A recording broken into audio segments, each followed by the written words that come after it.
আসসালামু আলাইকুম, কেমন আছেন আপনারা সবাই? আমি ইভা, হাউসওয়াইফ ইভার চ্যানেল থেকে বলছি। আশা করি আপনারা ভালো আছেন। আমিও আলহামদুলিল্লাহ ভালো আছি। আজকে আপনাদের সামনে আমার দুপুরে রান্না বান্না নিয়ে আবার চলে আসলাম। লাউ দিয়ে ডাল রান্না করব, ডাটা দিয়ে আলু দিয়ে রুই মাছ দিয়ে রান্না করব আজকে। আর কিছু মুরগির কলিজা গিলা আছে, ওগুলো রান্না করব, ডাটা শাক রান্না করব। বেশ কিছু রান্না বান্না আছে আজকে, তো ওগুলো সব একটু গুছিয়ে নিচ্ছিলাম। প্রেশার কুকারে প্রথমে লাউটা বসিয়ে দিব, কারণ লাউটা হইতে অনেক টাইম লাগে। প্রেশার কুকারে না দিলে লাউ ভালো মতো গলেও না, লাউয়ে কেমন টেস্টও পাওয়া যায় না। এই জন্য আজকাল আমি ডিসিশন নিয়েছি যে লাউ সবসময় আমি এখন থেকে প্রেশার কুকারেই দিব। তো লাউ দিয়ে ডালটা আমি লাউ আর ডাল একসাথে প্রেশার কুকারে দিয়ে তারপর এটার মধ্যে তেমন কোনো মশলা দিব না, হালকা একটা তেজপাতা দিব আর একটু লবণ দিব এটার মধ্যে দিয়ে, আর হালকা একটু হলুদ দিব। তারপর আমি এটার প্রেশার কুকারে দিয়ে দিব। তারপর আমি একটাই সিটি দিব, একটার বেশি সিটি দিলে আবার একদমই গলে যায়, লাউ এর কোনো অস্তিত্বই থাকে না। এই জন্য আমি সবসময় একটা সিটি দিই, এর বেশি দেই না। হাত ধুয়ে হালকা একটু পানি দিয়ে দেব, লাউ থেকে কিন্তু পর্যাপ্ত পরিমাণে পানি বের হবে। তারপর হাতটা ধুয়ে একটু পানি দিয়ে দিলে মশলাগুলো ঠিকমতো মিক্স হয়ে। এটা চুলায় বসিয়ে দিয়ে আরেক চুলা তো খালি যাওয়া যাবে না, আরেক চুলার মধ্যে আমি ডাটা আর আলুর তরকারি এটা বসিয়ে দিব। আসলে দুই চুলা রান্না বান্না বসাই দিলেই না রান্নাটা তাড়াতাড়ি হয়ে যায়, আর যদি একটা একটা করে বসাই তাহলে অনেক সময় লেগে যায়। এই জন্য আমি দুই চুলায় দেখা যায় দুইটাই বসাই দিই। তো আমি ডাটার জন্য পেঁয়াজ দিয়ে দিলাম চুলায়, হলুদ মরিচ লবণ দিব, এগুলো তো বেসিক রান্না বান্না।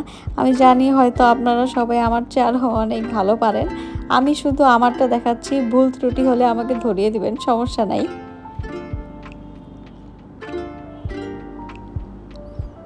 ডাটাটা আজকে আমি রুই মাছ দিয়ে রান্না করব, তবে আমি চিংড়ি মাছ দিয়েও রান্না করি। চিংড়ি মাছ দিয়ে রান্না করি, কিন্তু সেদিন বাসায় আমার কোনো চিংড়ি মাছ ছিল না, এই জন্য আমি রুই মাছ দিয়ে রান্না করতেছি। ডাটাগুলো একটু মোটা মোটা হাইব্রিড, এই জন্য গলতে সময় লাগবে, কিন্তু আমি ডাটাটা সিদ্ধ দিইনি, একবারে কষানোতে দিয়ে দিয়েছিলাম। ভাবছি যে এখানেই সিদ্ধ হবে, অ্যান্ড অ্যাকচুয়ালি এখানেই সিদ্ধ হয়েছে, ভালো মতোই সিদ্ধ হয়েছে। মশলাটা একদম সুন্দর মতো কষানো হয়ে গেলে এটার মধ্যে আমি এখন ডাঁটা আর যে লাউগুলো রেখেছিলাম ওগুলো দিব। আমি না রান্নাটা সবসময় একটু গুছায়া করতে পছন্দ করি, মানে আগে সব কিছু রেডি করে রাখলাম একটু একটা সাইড করে, তারপরে আমি রান্নাটা আস্তে আস্তে করে করা শুরু করি। কিন্তু একটা কাটি একটা বসাই চুলায়, এটা আবার আমার দ্বারা হয় না, জানি না কেন। আমার কাছে অনেক বেশি তাড়াহুড়া লেগে যায়, এই জন্য আমি কি করি, আগে যা যা রান্না করব সব একবারে গুছাই, একসাথে একদম হাতের কাছে নিয়ে তারপরে আমি বসি, নাইলে আসলে আমি রান্নাটা করতে পারি না, জানি না কেন। কার কার আমার মতো এই অভ্যাস আছে বলেন তো? ওই দিন যে আমি দাওয়াতে আপনাদের সাথে তো আমি শেয়ারই করলাম যে আমি মুরগি রান্না করতেছি, তো সেখানে তো যেহেতু অনেকগুলো মুরগি রান্না হয়েছিল, তো তার অনেকগুলো গিলা কলিজা বেঁচে গিয়েছিল, তো আমি প্রায় এগুলো সাইডে রেখে দিই যে আমি পরে আরেকদিন ওগুলো রান্না করব। আজকেও তার ব্যতিক্রম না, আমি সেগুলো আজকে বের করলাম। এগুলো আবার খুব বেশি দিন ফ্রিজে রাখলে না খাইতে বেশি একটা মজা লাগে না, এই জন্য আমি মানে 2-3 দিন বা খুব বড় জোর 1 সপ্তাহ হইলে আমি এটা খেয়ে ফেলি, এর বেশি আমি এটা রাখি না। এর মধ্যে আমি দুইটা বড় বড় সাইজের আলুও দিব, কেন জানি এখন আলুগুলো একদম ভালো বের হয় না, দুইটা আলু কাটলে একটা অর্ধেকই অলমোস্ট নষ্ট বের হয়। এটাও সেরকমই ছিল, এই আলুটার প্রায় হাফই নষ্ট বের হয়েছে, কেমন জানি ভিতরে একটা কালো কালো দাগ, আর আলুগুলোও জানি কেমন একটু মিষ্টি মিষ্টি। এই জন্য আমরা লাল আলু আনি, বাট তারপরও লাল আলুগুলোও সেম দেখি এত একটা ভালো টেস্ট হয় না। আলু ভর্তা করলেও কেমন জানি একদম পানি পানি হয়ে যায়, খাইতেও তখন ইচ্ছা করে না, খাইতে ভালোও লাগে না। আলুগুলো আমি কাটার সময় যে কতগুলো পিস এখান থেকে বাদ দিতে হয়েছে আমার, দুইটা আলুর মধ্যে আমি মোটে মাটে হয়তো একটা আলু নিতে পারছি, বাকি পুরাটাই আমি আর নিতে পারি নাই। দিব কিভাবে, বেশিরভাগ আলুই এখন ভালো না, খুব কষ্ট হয় এই আলুগুলার জন্য আমার। এত কষ্ট করে ছিঁড়ে টিলে ফেলার পরে ওগুলো আমার ফালাই দিতে হয়, তো খুবই দুঃখ লাগে। এই যে আপনারা তো দেখলেনই, অর্ধেক আমি ফালাই দিলাম, এখন বাকি যতটুকু ভালো আছে তার মধ্যে থেকে নেওয়ার বড়ই চেষ্টা করছি আমি, তবে চেষ্টা কতটুকু সফল হতে পারি সেটা জানি না।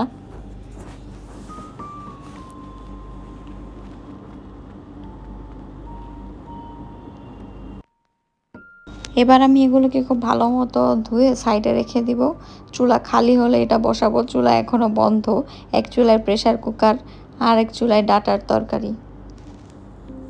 দুপুর তখন প্রায় 12:30টার বেশি বাজে। বাইরে প্রচণ্ড রোদ, প্রচণ্ড গরম, কিন্তু ঘরের কোনো গৃহিণীর ছুটি নেই। মানে যত গরম থাকুক যাই থাকুক রান্না তো করতেই হবে, তাই না? আমিও তার ব্যতিক্রম না। আজকে সবার মতো আমিও রান্না করতেছি, বাট আজকে অনেক গরম পড়ছিল। জানি না হঠাৎ করে কেন তো গরম পড়লো। লাউটা সিদ্ধ হয়ে যাওয়ার পরে এখন লাউটাকে আমি বাগার দিয়ে দিব।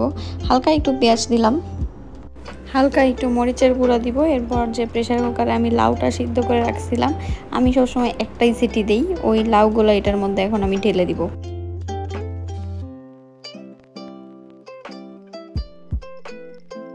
আমি তো অনেক ধনেপাতা ইউজ করি, এটা তো সবাই জানে। তো ধনেপাতা তো অবভিয়াসলি মাস্ট। লাস্টে ধনেপাতা দিয়েই বাস হয়ে গেল আমার তরকারি। এটা আমি এবার নামিয়ে ফেলবো। ডাটা তরকারির জন্য এখন আমি মাছগুলো ভেজে ফেলবো। হলুদ মরিচ দিয়ে এই মাছগুলো আমি ভেজে নিব এখন।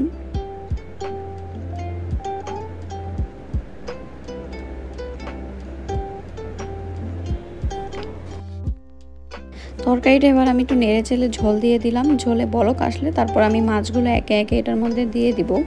আমি যখন প্রথম রান্না করি আমি জানতামই না যে বলক আসার পরে মাছ দিতে হয়। অনেক কিছু শিখছি এখনও, সামনে হয়তো আরও অনেক শিখবো।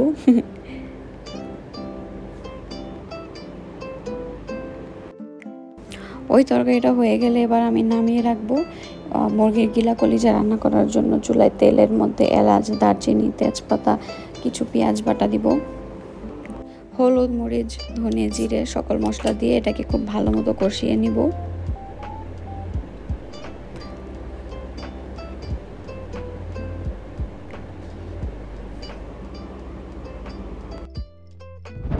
রান্নাবান্না শেষ করে এবার আমি একটু পুডিং বানাবো। তার জন্য একটু দুধ চাল দিয়ে নিচ্ছি। আজকে আমার পুডিংটা একটু ভুল হয়ে গিয়েছিল, দুধটা আমি একটু বেশি জাল করে ফেলেছিলাম, আর যার কারণে আমার পুডিংটা খুব একটা সুন্দর হয় নাই। সামনে আমি আপনাদেরকে দেখাবো আজকের আমার কী অঘটনটা ঘটলো এই পুডিং নিয়ে। আমি জীবনে এত পুডিং বানাইছি, বাট আজকে বেচারা একদম ভালো হয়নি আমার পুডিংটা।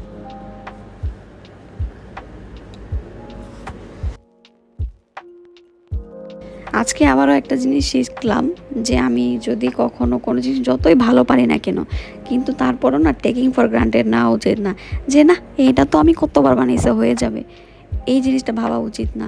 কারণ দেখা যায় কি, যদি আপনি সেম যত্ন, সেম এফার্ট প্রথমবার যেমন দিছেন, সেম জিনিস সেম এফার্ট যদি আপনি এর পরের বার না দেন, ওই জিনিসটা ভালো হবে না। আজকে আমি পুডিংয়ের দুধটা এত ঘন করে ফেলছিলাম, যার কারণে একদম পুরা মানে ছানা ছানা রাবড়ি টাইপ হয়ে গেছিলো দুধটা। এখন আমি এগুলো সব মিক্স করব। তারপর ক্যারামেল বানানোর জন্য চুলায় একটা স্টিলের প্যান দিব, যেটাতে আমি পুডিংটা বানাবো। আপনারা তো দেখলেনই আমি 4টা ডিম ইউজ করেছি পুডিংয়ে, ভ্যানিলা এসেন্স আর চিনি ইউজ করেছি। এর বাদে পুডিংয়ে আর কিছু ইউজ করিনি। এই গরমে একটু এই পুডিং, কাস্টার্ড এই টাইপের খাবার দাবারগুলো খাইতেই ভালো লাগে। ক্যারামেলটা হয়ে গেলে এটা আমি সাইডে সেট হওয়ার জন্য রেখে দিব। আমি যখন ডিমের মধ্যে এই দুধটা মিক্স করতেছিলাম, তখনই আমার মনের মধ্যে হালকা একটু সন্দেহ লাগতেছিল। তারপর আমি যে দুধ আর ডিমটা রেখেছিলাম ওটা ছেঁকে আমি এখন দিয়ে দিব।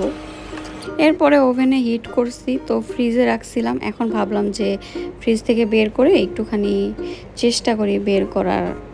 চেষ্টা করে কি আর হবে, আর পারি না বাইর করতে। অনেক কষ্ট হয়েছে এই পুডিংটা আমাকে বের করতে মোল্ড থেকে, জানি না কেন জানি আটকায় গেছিল। যাই হোক, এই হচ্ছে আমার পুডিংয়ের ফাইনাল লুক। দেখতে মোটামুটি হয়েছে, খাইতেও একদম কেকের মতো হয়ে গেছে, পুডিংয়ের মতো কোনো টেক্সচারই ছিল না। যাই হোক, সমস্যা নেই, এরপরে আবার ভালো করে বানাবো। আজকে তাহলে আপনাদের সাথে এখান থেকেই বিদায় নিব। আল্লাহ হাফেজ, আবার দেখা হবে।